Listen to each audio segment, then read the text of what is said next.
This is Dateline News and Conversation. Well, I took a giant leap this week and I decided to go live. And tonight I've got a really special show with some very good personal friends. All of them are members of Friends of Crimea, Friends of Russia, USA, and Sam Philip Maliha in Canada. And tonight I'm going to ask each of my friends to share with me and with all of you, our viewers, their thoughts and their views and their comments of that historic Tucker Carlson interview with Vladimir Putin. I know that I read recently it's been seen over 200 million times. And a friend of mine today, a Russian woman who I've known for a number of years, told me she read somewhere that's been seen over 1 billion times on various platforms around the world. This is something that has never happened in all of human history. John Kennedy's famous speech, his peace speech at the heck was the university there in Washington. I'm losing the can't remember right offhand, but that speech has been seen several million times. This thing is unprecedented. And I would like to say ahead of time that my friends that I know here in Russia, in Crimea, Yalta, where I live, and the people that I've interviewed here, all have felt that this was an important speech and that Tucker Carlson did an excellent job of letting Putin speak. And so tonight, without any further ado, I'm going to go to my 6 guests, and one by one, I'm going to ask them for their comments. Now, be brief. We've got a 60-minute show. I can go over. It's not a big problem. But you know what the attention span of a lot of people is? It's very brief. So we're going to first go out to Portland, Oregon with Deborah.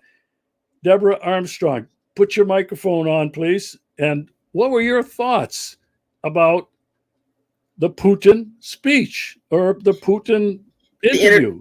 The interview with Tucker? I thought, it's interesting to me because if you were to ask me 10 years ago what I thought of Tucker Carlson, I would have not had much nice things to say about him. But since then, he's made a lot of changes. And I think he's had an epiphany of sorts where he's realized that the media is the problem and that he was part of that problem. And he's made at least some attempt to learn a good deal of the truth. And his interviewing Putin, of course, was it was a game changer. And I felt that some of his questions seemed a bit naive.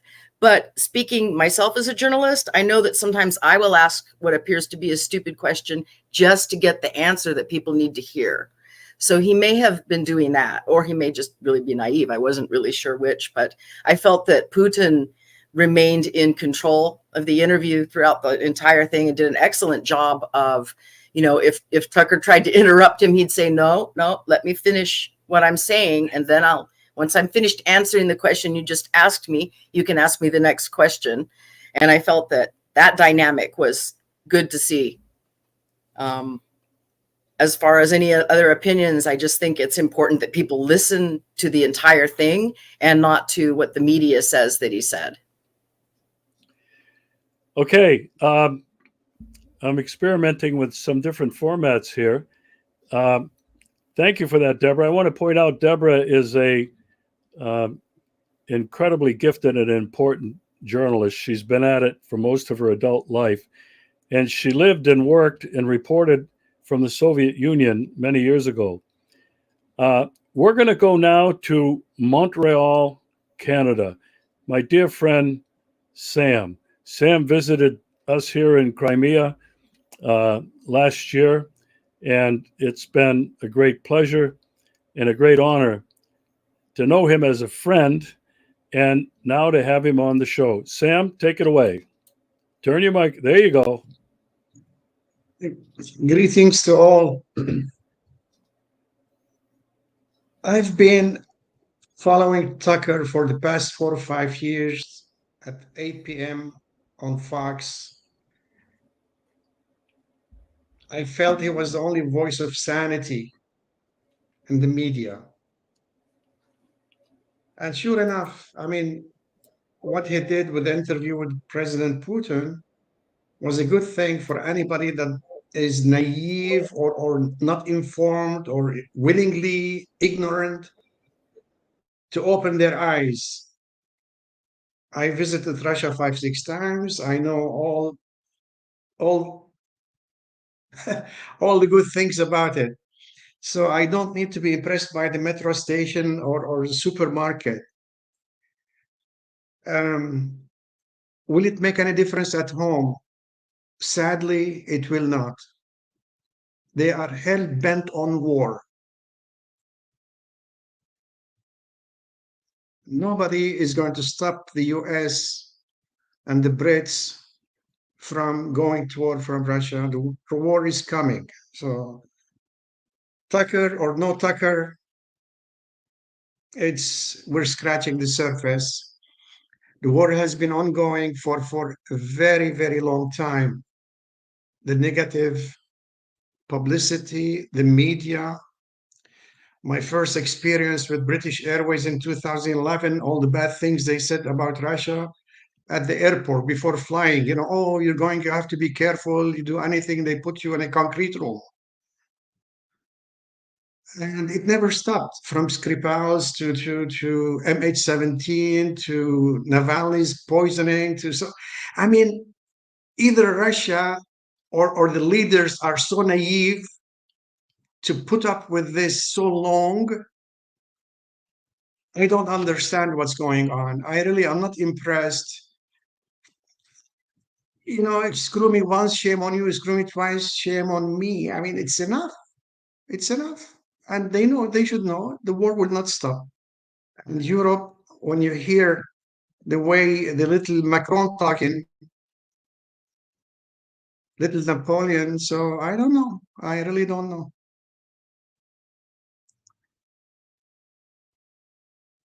How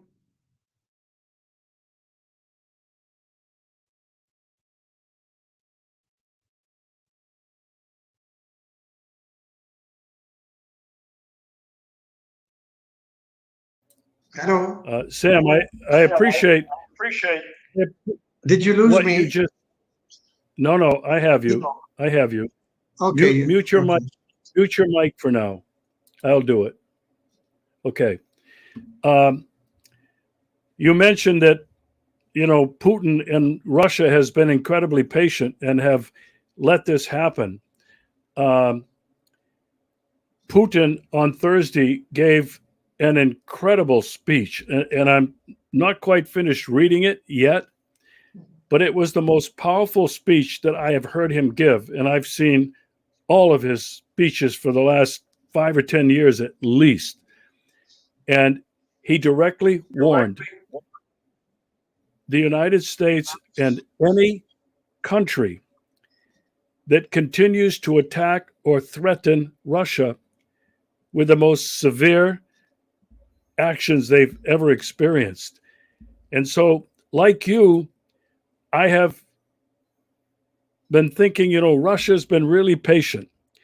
And I think Russia has not wanted to provoke that nuclear confrontation.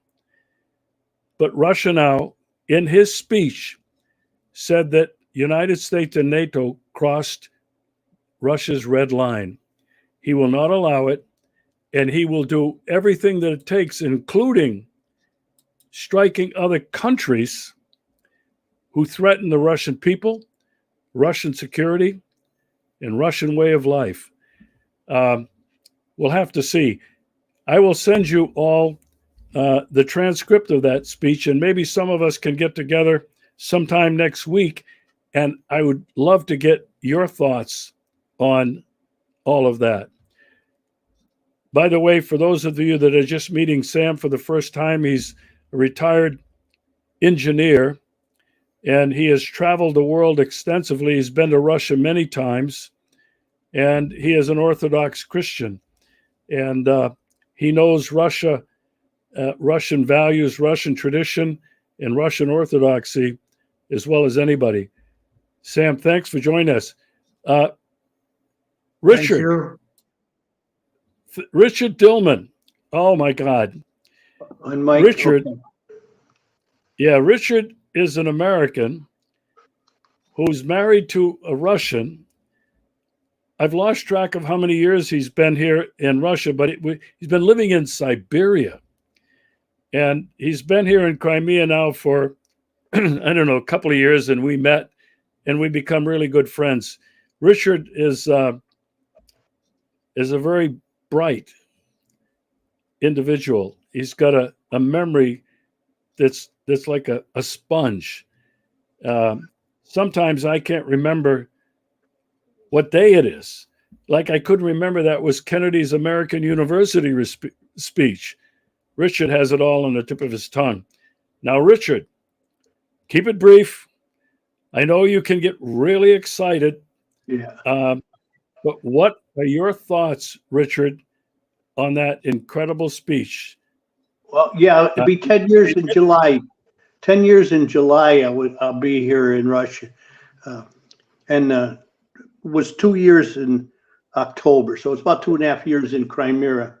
Yeah, well, you know, I was really surprised, but Putin, he kind of owned Tucker Carlson. He just came right in and just told him, you know, this is the way it's going to be. And then he sit down and listen to what I got to say, you know. I noticed right off the bat, this may be kind of a little out there, but Putin was asking him, you know, is this live? You know, what are we doing here? Is this a game show or what? Because if you look at Tucker's tie, it had the colors of the Ukrainian flag. And another crazy thing is the same day Biden was wearing the exact same tie. Okay. But Putin really, yeah, I know.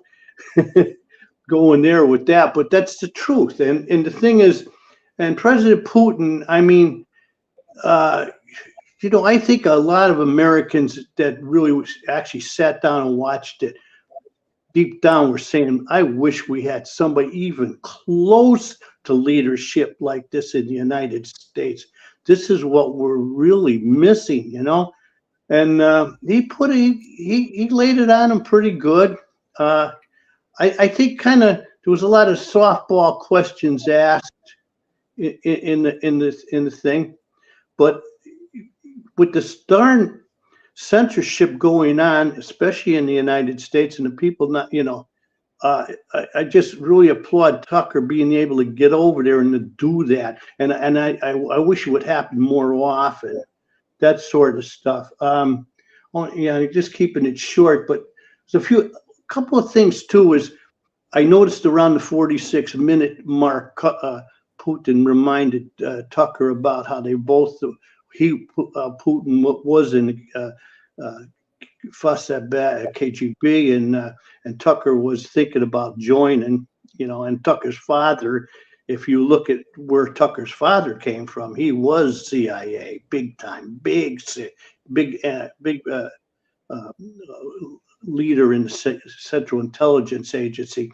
But Putin was also, in a couple of times I noticed, he was referring to the golden billion.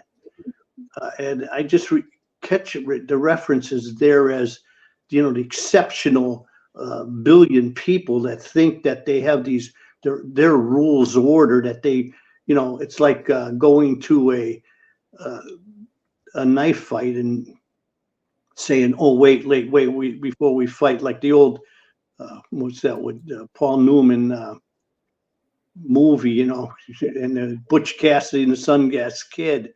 And Butch tells this guy he's going to fight. He goes, wait a minute. We're going to have a rule, make some rules here, you know. And he says, "Hey, Butch," he goes, "rules in a knife fight." And this is what Putin's probably referring to as they're making up their own rules. So like the United States or the United Nations is split in half, and there's a good many of the countries are thinking that, well, we belong to this group and we all have our own little say here and we can come and vote. But there's another whole half that they have their own rules and they're exceptional or something. And this is what President Putin's been talking about along. And he referenced golden billion a couple of times. And overall, though, with the censorship in the United States and people and like you said, the heightened tensions, this thing is going on, getting ridiculous. It's getting scary. And since the 2018-19 RAND documents talking about splitting regime change in Russia and splitting the country in like 6 or 7 different pieces, this is what the Russians are, and that's what they're centering on. And this is what he was saying. The only other thing I want to just say is Putin also talked about the incompetence of the leadership there, as far as like, I think he was talking about the pipelines and why they're shutting this pipeline down or that pipeline down, and the incompetence in Germany and in the United States, and how the people have got to pay 250 or 300% more now for their gas, and so okay, I guess that's all. I keep it short here. Oh, great, Rich. Thanks for that. I mean, you're the first person, and you're living like not very far from me here in Yalta. We just got together for a couple of beers earlier this week.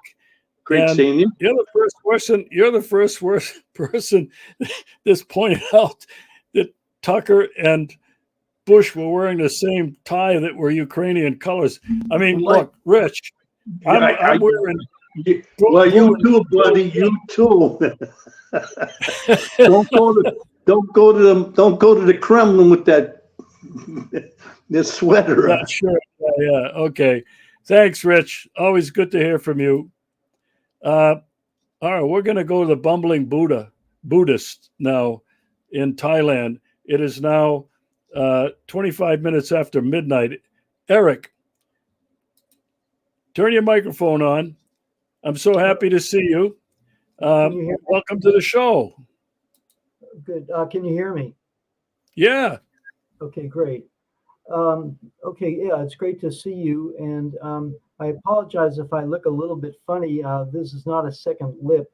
I was riding my bicycle a couple of days ago, and the handlebar froze on me, and I went down and hit my face and almost broke my, something, but I'm fine. So just to get that out of the way. Okay, so as far as the speech is concerned, what I'm trying to do in my writing, and a friend of mine actually here has urged me to start doing podcasts myself because he thinks that I have something to say. And we are in a civilizational conflict. This is like a massive civilizational conflict. It's been going on for 500 years, as long as Europe has been in contact with the rest of the world. And of course, during that time, Europe was predominant. And Europe and the so-called collective West has a very specific way of thinking about the world, which is very, I'm introducing the term called dualistic thinking. Dualistic thinking means you and me, yes and no, good and bad, black and white, this kind of thing. And the rest of the world does not really think that way. They're not as involved with individualism. They're not obsessed with individualism the way the West is. And here you have this guy Putin who comes seemingly out of nowhere, but look at this person. He practiced judo for years, and judo is the principle of using non-dualistic thinking, that is not looking at yourself and the other person as an adversary, but seeing it as a holistic event. And so in judo, you use the person's energy against them, actually. So, so that's one aspect of it. And the second aspect is that um, Western thinking is extremely compartmentalized. It's us and you guys, and there's no interaction. Like you're either with us or you're with the terrorists, and it's their narrative, and nobody else has any validity at all. And what does Putin do in the very beginning of this speech?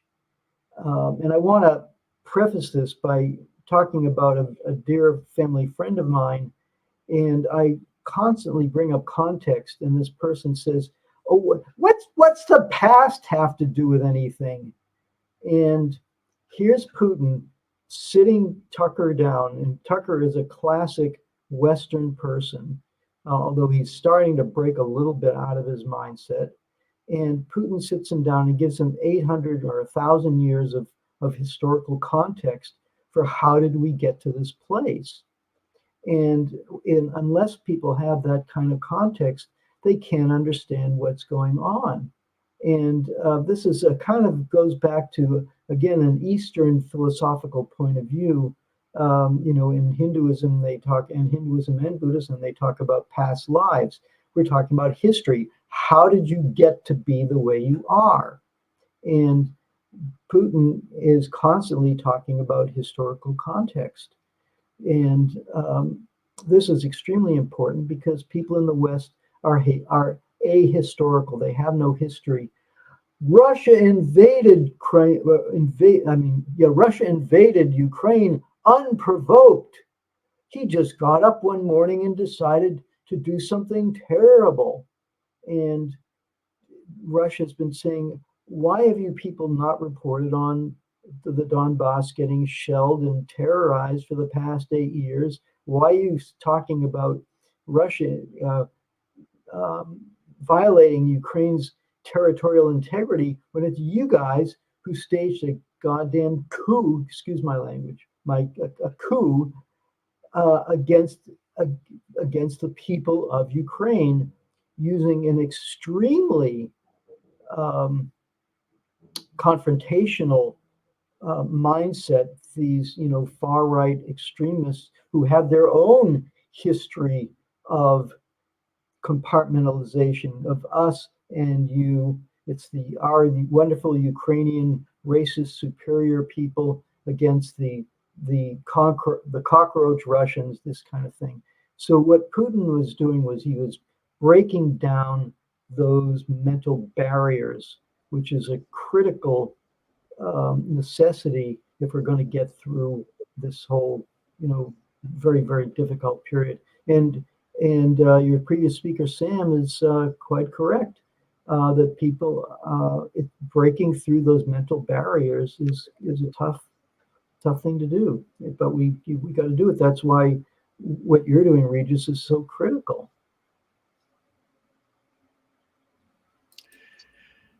Well, thank you for that, Eric. Always insightful. You talk about the mental barrier.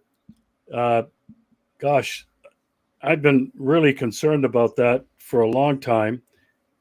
All of us probably have lost close friends and even family members over whether it's Ukraine was a red light. Don't talk about this. If you do, that you're going to be excommunicated. You're going to be isolated, abandoned. And now Israel and Palestine, I don't want to get off on that tonight, but it's the same thing. It's this dichotomy. You're either yes or you're no. You're right or you're wrong, and nobody's listening. But the fact that Tucker's interview with Putin, forget about Tucker for now. The focus was Putin, as you mentioned, as all of you so far have mentioned. He presented the historical context for what's been happening. Most people, as Eric said, are ahistorical. They don't have any history. They don't even want to know. They don't want to take the time. But the point that I want to make, and to put an exclamation point after what Eric just said, is that obviously 200 million people, maybe a billion, I really don't know how many there are, obviously listened and watched that speech. And for me, those numbers are very encouraging because it says to me, people are listening and people around the world are listening. Anyway, Eric, thank you for that. We're now going to go to a wonderful, dear, longtime friend in Brunswick, Maine. Rosie, turn your mic on. There you go. Okay, Rosie, welcome to the show. Thanks, Regis. You still making pizza? Unfortunately, no, but we have a good restaurant that we go to, Oh, good. and they make really good pizza. I'm And glad. today we were glad. celebrating a birthday today, Oh, and was it yours? yeah, 79, did you say something like? yeah, 79 trips around the sun. Gosh, Wow. somebody said, "How do you feel?" And I said, "I don't think I'm any older than like 39 or 40." Jack Benny, you know. Anyway, they were doing a master class in this pizza restaurant. It's called Mamacita Pizza. They were doing a master class for the people that were there, and the people could come out and try to make their own pizzas. Nice. And yeah, no, they had like, I think it was probably 7 or 8 on this big table, these round slabs and rollers. And they were going to bring, I left before that happened, but they were Oh, going to bring, yeah. But I already know how to make pizza, you know? you do. Anyway, Rosie, it's so good to see you. For those that don't know you, Rosie was a school teacher, and she came to the Soviet Union many years ago with a group of students. So she is a lifelong activist. She's one of those people that has had boots on the ground. Wherever there was a protest for justice or peace, Rosie's been there. Rosie, your thoughts on that speech by President Putin? Not speech, the interview with Tucker Carlson. Well, there's so much that could be said, and clearly from each of the people that's spoken already, amazing different ways of looking at it and finding it important. The thing I loved best about it, maybe this is because I'm an art teacher and always worried that our culture focuses so much on the linear, verbal, and not enough on the cyclical feeling side of ourselves. I think Tucker said something about how sad it was that the world is so divided. And what Putin said in reply, without even batting an eyelash, was, well, our brains are divided in half, and somehow we learn to get along, which was probably the most brilliant thing I've ever heard anybody say. Really, if you think about what we do every day to make those two halves work, and had to come out with something that includes the feeling and the linear. So I just loved that and hope that other people noticed it as well, that would be something that occurred to him. Yeah, loved it. So he's a very, very smart, very, very bright person. I don't know him. I can't tell you what's in his heart, but, and I don't know much about his last 23 years, 22 years. I only know a little bit about what's going on now and what went on while he waited for US NATO agonies to get to a place where he couldn't any longer resist what they hoped he would do, which was to enter the fray. Lately, I'm thinking about war as a substitute for imagination. And honest to God, it's an adolescent pastime. And why we allow it to happen, I can't tell you. But They're hard to stop muscles once they get going. Anyway, what else can I say? Just want you to know that the Bowdoin Students for Justice in Palestine are having another rally today. It's on the town green at 5 o'clock, and a lot of people are going over and joining them in their passionate outcry against what the United States is supporting in Gaza. And I guess I just want to encourage everybody to look at Jill Stein's website. That's my calling these days, is to think about what her voice represents and how can we get more people hearing it, regardless of what the duopoly offers us, which is hardly acceptable. So thanks for having us on, Regis. This was great. I think I had never watched what's his name, Carlson, before. Actually, I hardly ever watch. I don't have a television set, so I watch only what I put in the DVD player. And I thought he did a great job. Thought he seemed like a nice guy. But I know what our country's doing, and so I wish that Putin had been a little bit more specific about what we did and how we did it, so that people who've been swallowing whole our media would have more food for thought. But he did. You just had to pay close attention to get it. Anyway, thank you, Regis. Well, thank you, Rosie, for being with us. Look forward to having you on again. I really value your insight and your opinion. And I'm sending you a big hug here from Yalta. You made comments about Putin. You weren't sure about him. I came here for the first time in 2016 to find out the truth for myself, whether Russia was the enemy and the aggressor. And since that time, I really don't know how many of Putin's speeches I have watched with an English voiceover. And I don't know how many speeches I've read and analyzed and saved, but I have a very different opinion of Vladimir Putin. I do not think he's a saint. I don't think he's in line for canonization. Well, maybe in the Russian Orthodox Church, because in Russian Orthodoxy, they can make saints like for anybody that does something heroic, I guess.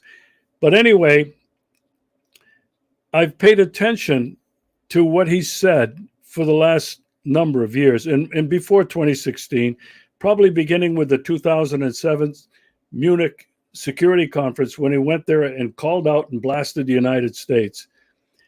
And the only thing I can say for anybody that's listening and watching is, if you look at what has happened to Russia, the Russian Federation, since 2020, when he was elected for the first time, and now we're coming up on 24 years later, he will be elected next month overwhelmingly. His popularity is in the 80th percentile. If you just look at what he's done for Russia and the Russian people, it's a miracle. And I've seen it with my own eyes. And I just wish and I hope that people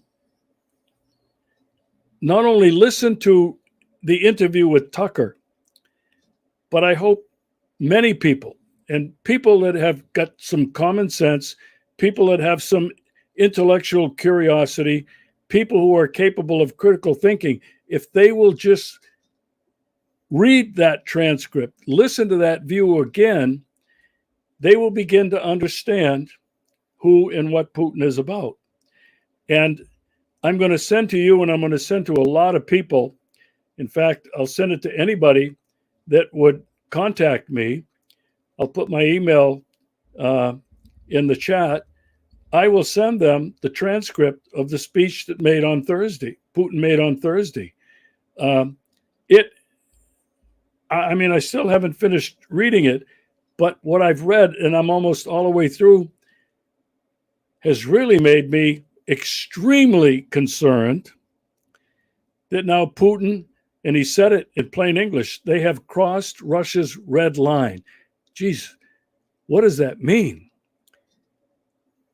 And it reminds me of the film that I made after my first trip here in 2016.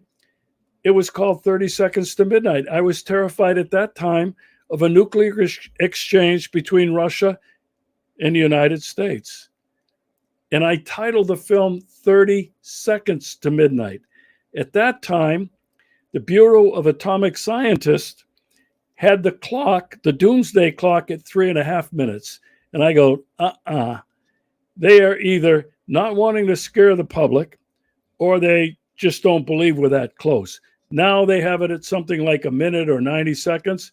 If I were to make that film today, I would entitle it The Final Countdown, 5, 4, 3, ... And I think we're that close. And I'm going to send it to all of you. The speech that he made on Thursday. I know all of you will read it, but for me, it really upset me that something really terrible now could happen. All right, Rosie, thank you so much. Sending out a big hug to you. I miss you. I miss being involved with all of you back there in Brunswick, Maine. We're going to go out now to the West Coast again. A good friend. He is a former newspaperman, Tony Long, who is longing to come to Russia. Tony, turn your microphone on. Join us. Yes, I am longing to come to Russia. If I can ever come up with that thing called money, I'll be right there. I wanted to focus primarily on the interview as a former newspaperman. I think the value of it was, well, first of all, I want to start by saying that I agree with Eric when he was talking about the importance of historical context. I do think that, and that we have no historical context. You know, for the average American, history goes back to the Super Bowl last week. But I also think it might have been a tactical error on Putin's part, or maybe Carlson's part, to let that go so far. I mean, he went so far back into Russian-Ukrainian history, and he was naming names of people that nobody ever heard of and will probably never hear of again. This is one of those cases where I think you need to know your audience. And I agree with you that that speech went out to the entire world, and there was a big part of the world that got that, understood it and appreciated it. But the part of the world he was probably primarily talking to, which was Americans or the West, my fear as I listened to that, and he was spot on. I mean, I know enough Russian history to know that he was telling the truth. I mean, he was laying out a very good case. But my fear, and I was thinking this as I was watching it, was that, well, yeah, people have tuned in, but how many are tuning out? Because you have to remember that in the West, and especially in America, we get our news in images and sound bites. We don't get news in thoughtful, nuanced, layered ways. I'm not sure we ever have, but we certainly don't now. And so I'm afraid that a lot of people may have just tuned out, which would be regrettable, because I think what followed that necessary but should have been abbreviated, perhaps, history was a pretty good interview. And I don't say that as any fan of Tucker Carlson, but it also occurred to me while I was watching this, I've gone through my life just saying, oh, Tucker Carlson, he's a jerk. But, you know, I never watched Fox News. I only saw him in sound bites, and he was pretty repulsive. But I thought he conducted a pretty good interview. I agreed with the speaker who said a lot of the questions were kind of softball questions. That's fairly typical. But I think he did something that most American interviewers don't do, at least when they interview a figure like Putin. He let Putin answer the question. He let him complete his answer. I remember the interview he did with Megyn Kelly a few years back, where she was, every time he'd begin to answer some question that was already pretty provocative, she'd cut him off and try to steer him down some alleyway so she could nail him to the wall. That's really not the point of an interview like this. When you're talking to someone where you're trying to get their point of view, you need to let them speak. And to his credit, Tucker Carlson did that. That's really all I have to say about Tucker, because I, in fairness, don't know that much about him. I know he's a native San Franciscan like me. I don't know if that's something to celebrate or hate. I have no idea. Let me see. Let's see if I wrote something. I want to be brief here. Yeah. I think the thing to remember is that the value was that we got to see Vladimir Putin as not just the leader of Russia, but also as a human being and an intelligent, a highly intelligent human being. Because we only ever see him in the West in sound bites. And these sound bites are carefully selected, carefully edited to present him in the worst possible light. And that's commonly done in journalism. It always has been. I remember when I was working at the Examiner in San Francisco, we had a photo editor who hated Ronald Reagan, like I did. And he would always look for the worst possible picture to put in the paper. Anytime we had a story about Reagan, he'd look for the most unflattering photograph he could find. And that stuff's just commonly done. It's not fair, not even to Reagan, but it is what it is. So I think the value of that interview is we got to see Vladimir Putin as the leader of the Russian Federation, but also as a human being and a highly intelligent one, which must be a shock for us because we're not used to having intelligent leaders. I mean, look at the West. I mean, what a collection of losers. I mean, Biden, but not only Biden, you can go Sunak, Olaf Scholz, who's a complete catastrophe, and the people around him, and Macron. I mean, it's pathetic. And one of the problems, of course, is that we have no one to talk.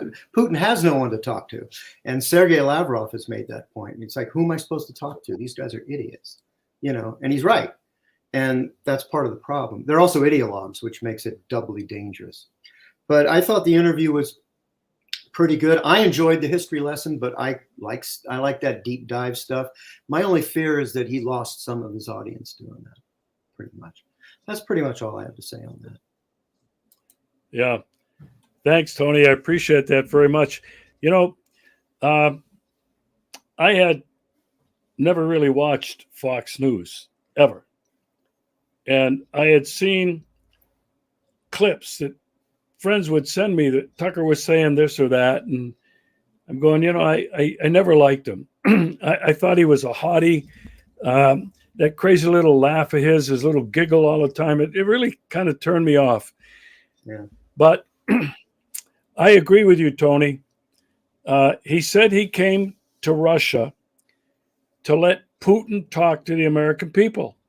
Tony, you mentioned that's exactly what he did. He didn't pull the Megyn Kelly bullcrap. Right. He asked, they weren't softball questions. I don't believe they were softball questions. I believe he came, and whether he agreed ahead of time with Putin to let Putin express himself to the American people in the world. And he did that. And I take my hat off for him. Tony, got a comment? Go ahead. Yeah, one more thing. I thought it was interesting that subsequently in the aftermath of the interview, Putin himself said he was a little disappointed by the interview, and he said he was expecting tougher questions, and he said he was ready with tough answers, and Carlson didn't push too hard. So that I think that's what I meant by softball questions. Apparently Putin's off. Yeah. Well, the one thing at the very end when he asked him about that American journalist that had been convicted for spying and was in jail. He thought he was going to poke Putin, and Putin. Right. It was a great response. Yeah. But I have to tell you this. After the interview, I started getting clips from people and going to Tucker Carlson's website, and he's done a couple of interviews. One of them just recently with a guy by the name of Mike Benz. And it was on the whole orchestrated intelligence community in the United States, from the FBI, the CIA, the NSA, the Defense Department, the State Department, and the other 18 or 20 intelligence agencies with MI6, MI6. They're all working together. And what he pointed out, I mean, this interview was incredible. I thought to myself, I don't know how he can be alive when he's putting this stuff out with millions of people watching it. But I was shocked because I knew that this was really ubiquitous, the censorship everywhere, and how they're using artificial intelligence. I'm a victim of it. They got me last year. 550 of my films, videos, and podcasts on YouTube permanently deleted because I went against their community standards. But I watched that interview of Tucker Carlson, and I read the transcript, and I saved both. And my opinion of Tucker Carlson, I don't know if it was Tony said this or somebody else. I think since he left Fox, I've seen a number of interviews he's done. I'd like to believe that he's realized he's made some mistakes. He said that a number of times. And I'd like to believe that Tucker Carlson is now on a very steep learning curve. He came to Russia, and I don't know if you saw the interview. It wasn't an interview. It was a video of him in a Russian supermarket. Yeah. He couldn't believe what he saw. And the shelves were filled, and it was inexpensive. And I just think, I'd like to think that he's open to learning from other people. And my hope would be that he would come back to Russia. He doesn't have to interview Putin again. Oliver Stone did that 6-part series, which was incredible. And Oliver Stone got censored. He got isolated. He couldn't raise any money in the United States to continue producing his movies. And I'd like to see somebody like Tucker, who's got the audience that he has, focus on Russia and coming back and trying to learn more about what people don't understand. Russian culture, Russian values, Russian music, Russian literature, Russian entertainment. And to learn more, what I think is so incredible, there are 185, I think, somewhere around there, ethnic groups living in Russia. They're Muslim, they're Jews, they're Protestants, they're Christians, they're Catholics. And two things that bind them together are the Russian language and this feeling of being part of this whole. Unlike what we had in America, they said it's a melting pot. Nothing ever melted. We still got those ghettos and those prejudices everywhere. And I can say, in my time here, I have never experienced that. Here in Crimea, we have a very large Muslim Tatar community. Some of them are still bitter about what Stalin did. But, Putin has reached out to them. Putin has been providing funding for the reconstruction of Muslim mosques. There's a huge one. I mean, I looked at that, and I've been to the Vatican. I thought, this thing has come close. Vatican still may be this huge monolith, but this mosque in Simferopol, which has just been open to the public now, and I can't wait to visit, is an example of Christian unity, or not Christian unity, religious unity here. I've never seen it anywhere else, never saw it in the United States. And I think that I'd love to have someone like Tucker Carlson cover this. I've been trying to do this for the last 4 years, 5 years, 6 years, to show mostly American people through my videos what Russian life is really about. But I don't have a fraction of the number of people that Tucker has. Anyway, enough for that little bit of a rant. We're coming up on 50 minutes, and we'll try to end in another 10 minutes or so. Real quick, very quickly, I'm going to go to each of you. And it's been mentioned a couple of times. The censorship that is ubiquitous, it's everywhere, it's multi-layered, not only in the United States, but the entire Western world. I want your quick thoughts. We have about 10 minutes left on your experience, your thoughts, your comments on censorship. Deborah, going to come back to you out there in Portland, Oregon. I should clarify, I'm not actually in Portland, Oregon. I'm in Washington State, but I don't usually give out the city because I don't want to end up on the Mirotoriets list, the Ukrainian hit list. But regarding censorship, real quick, I've been censored a great deal. I mean, I wrote about the war for about 2 years, the special military operation. And I had articles deleted from the platforms such as Medium that I put them on, or they were just unlisted, so you can't see them. I've been banned from Facebook multiple times. I can't even count how many times I've been banned for sharing just news. Okay. Whereas apparently scammers and phishing sites to phishing links, people that will steal your information and target you, those are okay. That doesn't violate their community standards, but sharing news articles that aren't in lockstep with what the Western mainstream media is saying, that does violate their community standards. So, yeah, it's the thought police. It's 1984, and we're absolutely being censored. And worse, if, the Mirotoriets that I just mentioned, that's the next step. If you start telling too much truth, you get on that list, and then people, will kill you and put the red word over in Ukrainian over your face that just says liquidated. And that's already happened, like to Daria Dugina, who was a Russian correspondent, and her car was blown up in Moscow. It's very deadly serious, and they mean business, and but they're also cowards. And so I think we should go on ahead and keep speaking anyway. But it is frightening. It frightened me.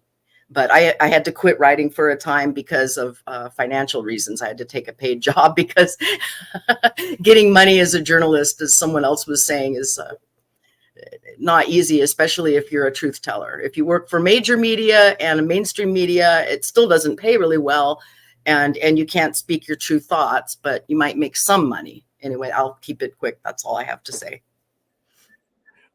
You posted something in the chat for everybody. You wanted to make a comment how the Soviets came to America and marveled at our supermarkets. And yeah, now it's flipped. It was just going back to what you had said about Tucker Carlson visiting supermarkets in Russia. And it made me laugh because I could remember many years ago when Soviet people would defect or would come to the United States, and they were just blown away by all the different variety of things that we had in our supermarkets. Like Viktor Bielenko, he was a Russian pilot who defected from the island of Sakhalin and took an airplane famously to Japan, defected to Japan, and then of course turned the airplane, that it was a MiG airplane that he turned over to the authorities in the West, and then they took it apart and examined it. But he wrote about how phenomenal the supermarkets were and how amazed he was that there was like 1 million different brands of coffee and he couldn't decide on which one. Okay, well, yeah, things were tough in the Soviet Union back then. The economy was bad, but now things have sort of flipped around. And in America, it isn't the availability isn't there, although sometimes that's also true, like during COVID with the toilet paper shortages and so on. But it's the fact that everything's so expensive now, so prohibitively expensive, that just a grocery trip is too expensive. I mean, just a week's worth of groceries, you'll be lucky if you get out of the store for under $100, and people can't afford it. So yeah, I'm sure he was amazed to be walking around in Russian supermarkets where things are priced more affordably. That was the only point I wanted to make. All right, thanks, Deborah. Not in Oregon, but up in Washington State. That's okay. Thank you very much. All right, Sam in Montreal. Is there any censorship in Canada, Canadian news media? Turn your microphone on, Sam. There you go. You bet, Regis. I'm not affected because I'm not active like yourselves. I'm not in journalism or anything like that. I'm a technical guy. I can build you the most difficult pipeline in the world, but I cannot write in a newspaper. But yes, all Five Eyes follow the same path. All Five Eyes countries follow the same path. In Canada, censorship is unbelievable.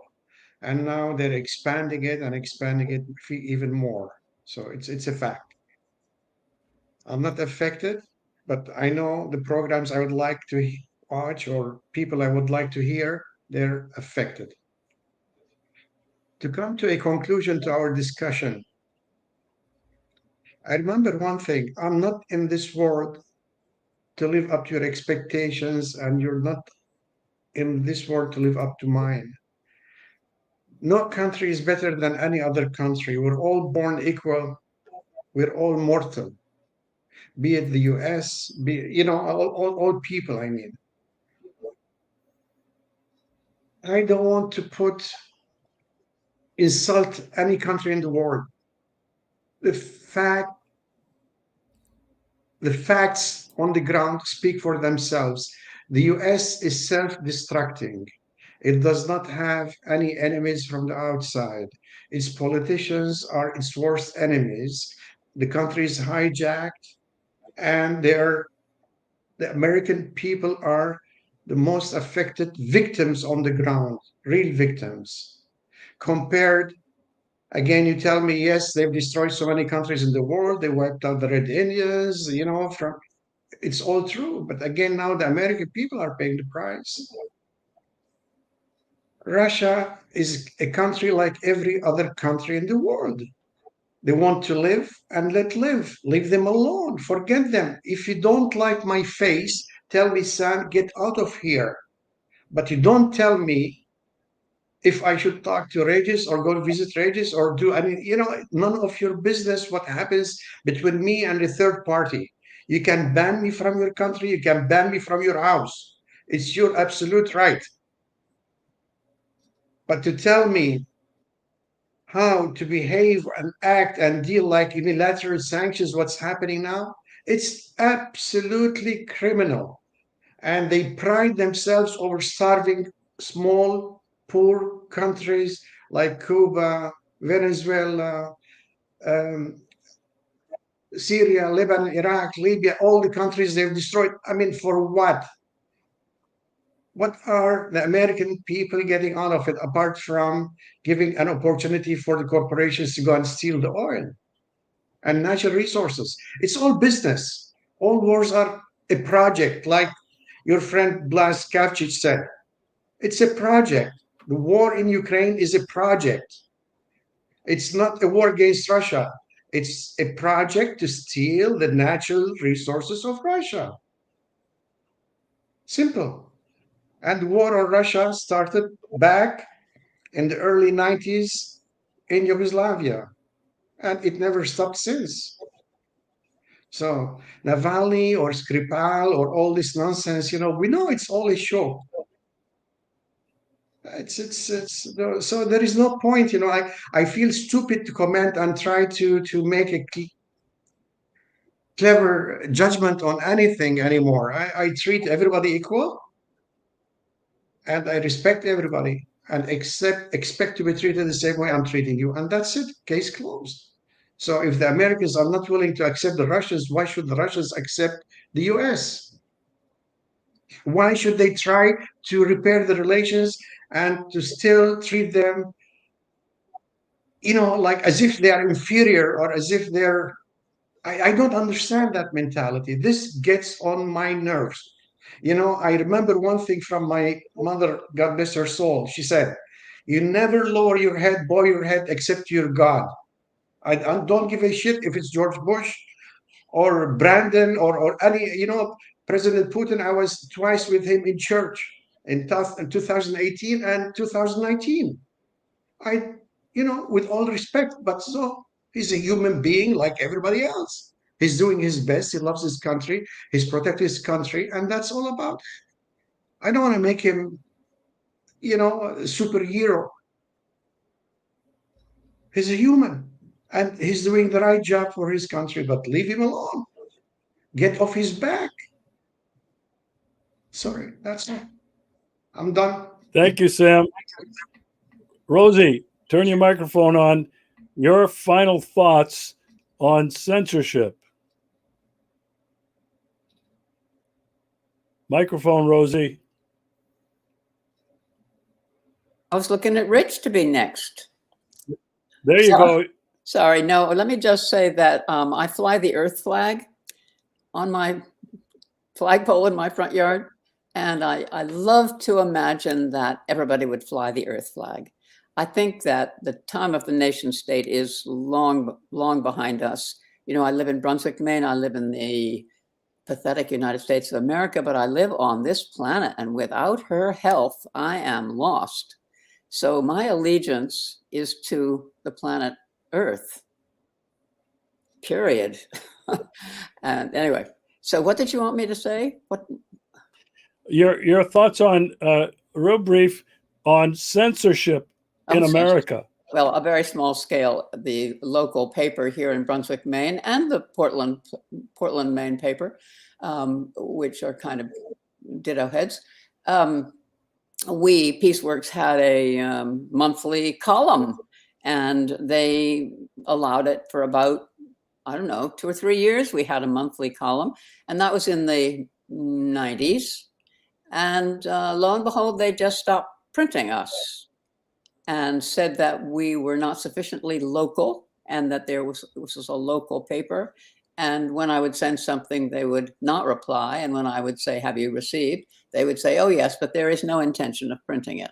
So that's my experience with censorship. And I think even my little rant about the Earth flag would be tricky to get published. I always love to think of ways that I could circumvent that and get some intelligent people who are looking between the lines to get my drift.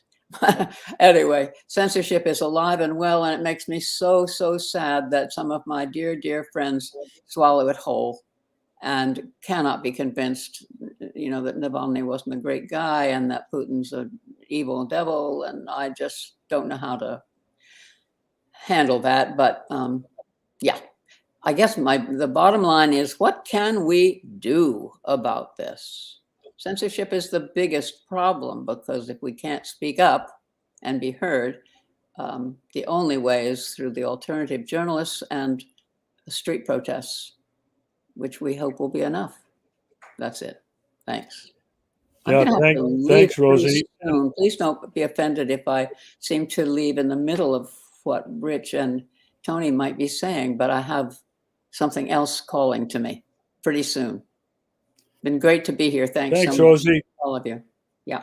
We'll look forward to seeing you again. Okay. We're going to go up to Thailand again, and I know it's like 10 minutes after 1. Eric are you still with us, Eric? Are you still asleep? Turn your microphone on. Brief comments on censorship. Turn your microphone on. Your mic.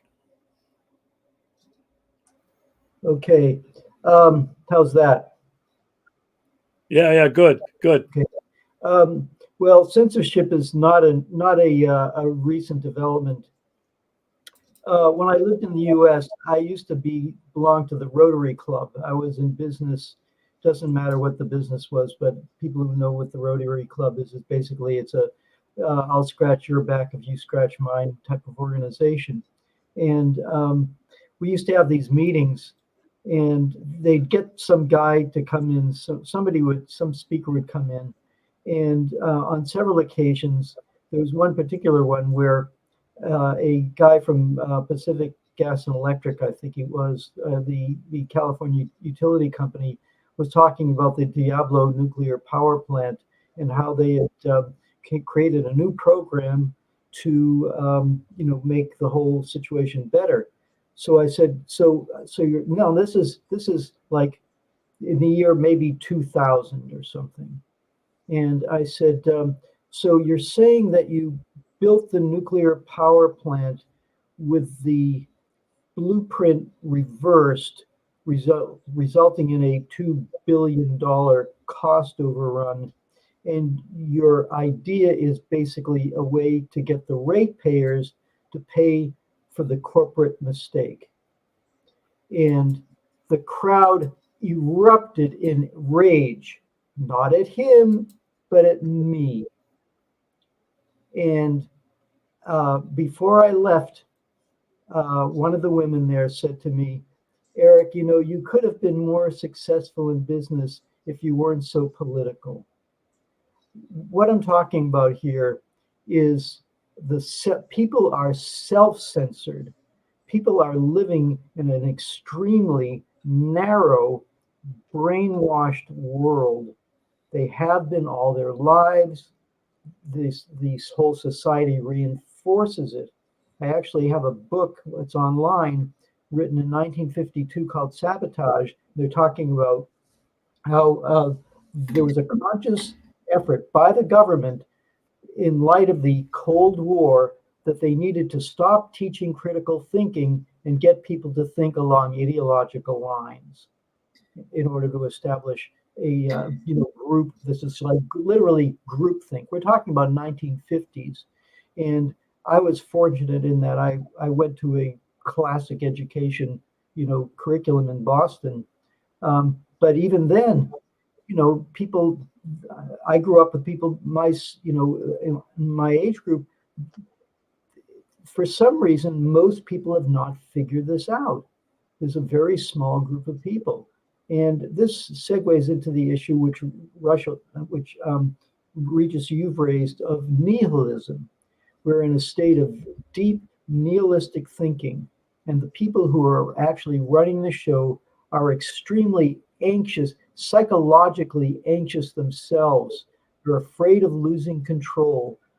There's an image in Hindu mythology where the gods only have a limited lifespan, and as their lifespan is coming to an end, they're looking over the edge of the heaven where they are and realizing that it's all going to come over. It's going to go over, and they're going to lose their privileged status, and they get very scared. And so that's what we're seeing here. So if this is the Götterdämmerung, the twilight of the gods, it's happening as we speak, and it's a very painful and very dangerous situation. And if we're lucky, we will eventually break out of this thing, which is what, of course, Putin was attempting to do. But censorship, it's real. It's across the board. I told my sister, there's a lot of stuff I don't even try to post on Facebook because I've never been banned, because I self-censor on Facebook. If I want to say something that I think is important, I write it on VK. So, and even VK, I think, sometimes bans things. So censorship is real, and it's something that we have to deal with, go right up to the point of being literally assassinated, or what's happening to Julian Assange. Thank you, Eric. We're only going to be here for a few more minutes. Just sleep in tomorrow morning.